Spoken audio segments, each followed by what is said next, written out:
Okay, this is for thumb MP extension.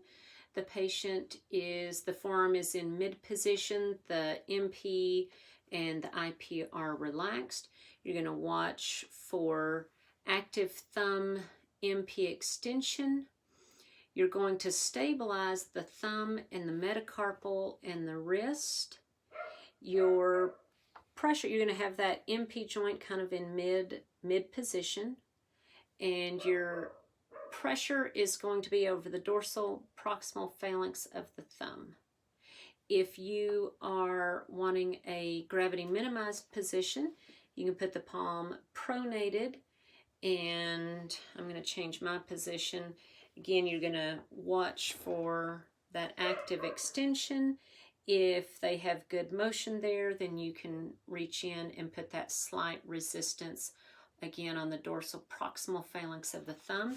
If you are just palpating for that grade of 0 or 1, you're going to be palpating on that snuff box, on the radial side of the snuff box, feeling for the extensor pollicis brevis. Let's do thumb IP extension. Again, the forearm is in mid position. I'm going to get underneath. The thumb is adducted. The IP is kind of starting in some flexion. You're going to observe active extension. We're going to stabilize the thumb metacarpal and proximal phalanx. His arm is a little bit long. I think maybe here is better for me. Stabilize that proximal phalanx. Now, in mid extension for him, he does have some hyperextension, so we'll get kind of mid-level for him, and put that pressure on the dorsal distal phalanx. The template is wrong here. When you get to palpating at the 0 or 1 level, you're palpating back. Of course, you'd be in the gravity minimized position. You're palpating down at the ulnar side of the snuff box for the extensor pollicis longus, which is performing the thumb IP extension. If you are testing in this gravity minimized position, you can reach in here for that slight overpressure at the dorsal distal phalanx of the thumb. Let's move on to thumb MP flexion. So this is the one that talked about having that pure against gravity position is going to look like that. Well, it's going to look like this on my thumb, but we put a strike through on the template, and we're not going to do it this way. We're going to do the palm supinated.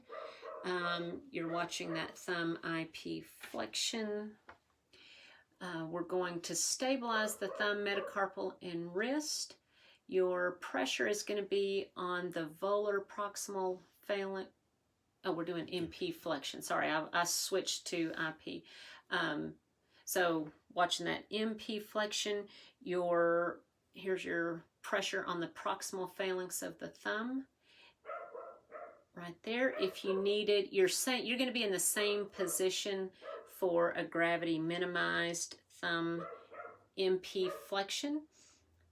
If you're looking for that palpation at the lower muscle grades, you're going to be palpating around the middle aspect of the thenar eminence. Now we're going to do thumb IP flexion. The position is the same. We're not doing, that's why I switched earlier, we're not doing that funky thing that's purely against gravity. We're going to be supinated here. You're going to observe active IP flexion of the thumb. You're going to stabilize the thumb metacarpal and proximal phalanx as well as the wrist. Your pressure is going to be on the volar distal phalanx of the thumb. And if you are at those lower grades, you're gonna palpate along the volar surface of the proximal phalanx, where you might feel a little bit of tendinous excursion, but you may not. If you're doing gravity minimized, you can do the forearm pronated this way to feel for active IP flexion of the thumb. You can give a little slight pressure there. Thumb palmar abduction. The forearm is supinated, the thumb is adducted. You're going to watch for palmar abduction. You're going to stabilize the wrist. Your pressure is going to be on the distal first metacarpal. Can you see that? Distal first metacarpal. This way towards adduction. If you are looking for the gravity minimized position, you can turn the forearm in mid position. Your pressure is still, if they're in full range of motion, then you can add that slight pressure here. You're still on, probably looks better here, still on that distal first metacarpal. If you're at that 0 and 1, you're going to be palpating on the volar radial wrist in the snuff box, feeling for that abductor pollicis longus tendon. You might also feel some in the thenar eminence over here. Thumb radial abduction. The forearm is going to be in mid position. So we're going to go against gravity and radial abduction. You're going to stabilize the wrist. Your pressure is going to be, okay, yeah, there you go. Your pressure is going to be on that, in the same place, on that distal lateral first metacarpal towards adduction. Your gravity minimized position, you could be supinated here. If you've got full radial abduction, then you can put that pressure again on that distal lateral first metacarpal. If you're at that 0-1, you're going to palpate along the snuff box borders to feel for some excursion of the tendon there. Thumb adduction, the forearm is going to be pronated. You're going to watch for active adduction. You want to stabilize the wrist and metacarpals more on this ulnar side, and your pressure is going to be on this first metacarpal toward palmar abduction. Oh, falling off there. I better use two hands. We doing this right? And then here. Yeah. Yeah, so you're watching, your forearm is pronated. Observe active palmar abduction. Active palmar abduction. That's a typo. Wrist, you're stabilizing the wrist and metacarpals. Now you're going to, there you go, get mid position right here.